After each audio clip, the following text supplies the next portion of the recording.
안녕하십니까. 공병호TV의 공병호입니다. 검찰개혁 시즌2는 과연 가능할까?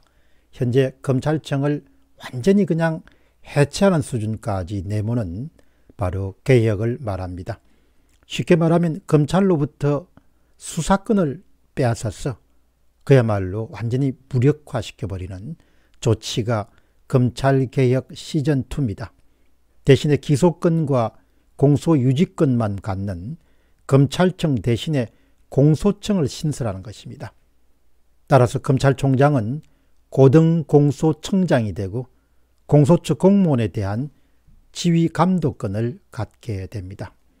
이미 지난해 12월 29일 날 더불어민주당의 김용민 의원은 검찰의 수사권을 완전히 박탈해버리는 검찰청법 폐지안과 더불어서 공소처법 제정안을 대표 발의한 바가 있습니다. 검찰과 관련해서 의미 있는 글을 꾸준히 써온 중앙일보의 박진석 사회 에디터가 5월 5일자 신문에서 마지막 검찰총장이라는 의미심장한 글을 올렸습니다. 글 속에는 웃자고 하는 이야기라 하지만 방탄총장으로 그동안 맹활약할 것으로 기대되는 김오수 검찰총장 후보가 마지막 검찰총장이자 어쩌면 초대 공소청장이 될 가능성에 대한 부분을 설명시 이렇게 밝힌 바가 있습니다. 글을 모두 네 부분으로 한번 해부해 봤습니다. 첫 번째는 김대중 정권의 마지막 총장입니다. 박진석 사회 에디터의 주장입니다. 김대중 정권은 안호한 정권 말기와 평온한 출구 전략을 보장해 줄 수 있는 마지막 검찰총장으로 신성남 총장을 임명했다. 하지만 계획이 무너지는 데는 오랜 시간이 걸리지 않았다. 신성남 검찰총장의 가족이 이용호 게이트에 연루되고 검찰총장이 조직이 그를 보호하기 위해서 꼼수를 쓰다가 적발되고 말았기 때문이다. 정권은 3년 동안 아껴뒀던 칼을 뽑아둔 지 1년도 안 돼 버려야 됐다. 그의 공백 속에 최고 권력자의 두 아들은 포함한 실세 권세 실세들이 속속 구속됐고 정권은 마침내 무너지고 말았다. 두 번째는 이명박 정권입니다. 박진석 사회 에디터의 글입니다. 정권이 두 번 바뀐 뒤 똑같은 일이 일어나고 말았다. 이번에는 최고 권력자와 같은 대학을 나온 한 상대 총장이 정권의 검사가 되었다. 그 역시 이명박 정권 출범 직후부터 공인된 총장 후보였다. 법무부 검찰국장, 서울고검장, 서울중앙지검장을 거쳐서 총장이 된 그 정권 임기 만료 1년 7개월을 앞둔 그 또한 마지막 검찰총장의 역할을 부여받은 것이다. 하지만 정권의 계획은 다시 어긋나고 말았다. 이번에도 총장의 과다한 정치적 편향성이 문제가 되고 말았다. 후배들이 들고 일어나서 검난이 촉발되면서 그런 정권보다 먼저 내쫓기듯 자리를 내놓아야 됐다.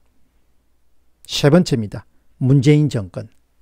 공교롭게도 또다시 정권이 두 번 바뀐 뒤에 비슷한 상황이 재현되고 있다. 지난 5월 3일 현 정권의 유력한 마지막 총장 후보가 된 이 역시 법무차관 시절부터 정권의 검사라는 인을 받은 인물이다. 그가 결과까지는 재현하지 않기를 바란다. 비리와 정치적 편향성이라는 선배들의 오류를 되풀이하지 말고 무사히 마지막 검찰총장으로서의 소임을 마치라는 이야기다. 네 번째는 최초의 공소청장입니다. 박진석 사회 에디터의 주장입니다. 물론 어디까지나 현 정권에서의 마지막 총장을 말하는 것이다. 그가 집권 세력 일각의 검찰 수사권 박탈, 검찰청 폐지 및 공소청 전환 주장에 동조해서 말 그대로 마지막 검찰총장이 되려 할까봐 하는 말이다.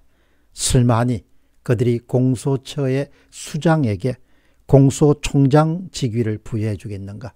웃자고 하는 말로 치부할 수 없는 현실이 더욱 씁쓸하다. 이 마지막 검찰총장이라는 그런 제목에 여러 가지 그런 의미가 들어있음을 우리가 짐작할 수 있습니다. 힘이 상당히 빠진 4월 7일 재보궐선거 이후에 문재인 정권이 과연 검찰 해체의 마지막 단계인 검찰청법을 폐지하고 공소처 법안을 통과시킬 수 있을 것인가? 더불어민주당 내부에 검찰 해체 자체가 마치 자신의 존재 이유인 것처럼 행동하는 일부 강경한 초선 국회의원들의 움직임을 보면은 반드시 불가능한 일은 아니라는 그런 생각을 하게 됩니다. 만일 그들의 의도대로 결국 일선 수사가 공수처와 수사청과 경찰의 삼각 수사 체제로 개편되고 검찰은 기소와 공소 유지, 영장 청구 활동 등으로 업무 영역이 대폭 줄어들 수도 있습니다. 검찰은 수사에서 완전히 배제된 상태에서 수사청과 경찰이 신청하는 영장을 법원에 청구하는 창구 역할을 담당하거나 영장 미비사항을 보완하도록 지시하는 데 그칠 가능성도 있습니다. 따라서 현재 검사가 갖고 있는 권한과 비교할 수 없을 만큼 힘이 약해지게 됩니다. 이런 경우에 여건은 권력형 비리 의혹 등 정권에 부담되는 민감한 수사를 완전히 통제할 수 있는 그런 권한을 여건이 지게 됩니다. 결국 권력의 원천인 수사권 자체를 검찰이 갖는 것이 아니고 여건이 털어지게 되는 것입니다.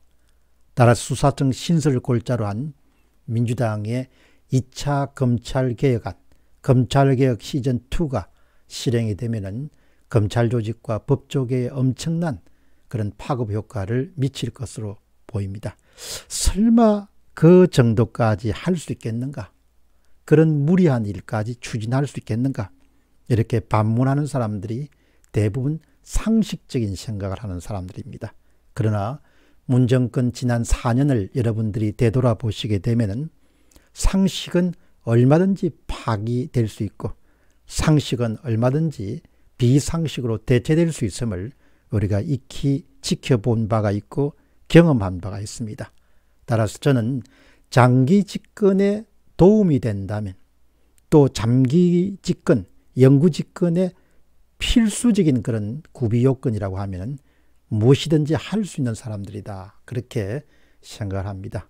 그 결과 선관위가 접수가 됐고 법원이 접수가 됐고 그리고 국회가 접수가 됐고 검찰이 접수가 되었습니다. 따라서 정권 재창출에 도움이 될 수 있다면 무엇이든 할 수 있다. 이런 가정을 우리가 한번 해보면은 얼마든지 공소청 혹은 마지막 검찰총장, 최초의 공소청장과 같은 그런 제안도 결코 불가능한 일만은 아니다라는 점을 한 번 더 상기하게 됩니다.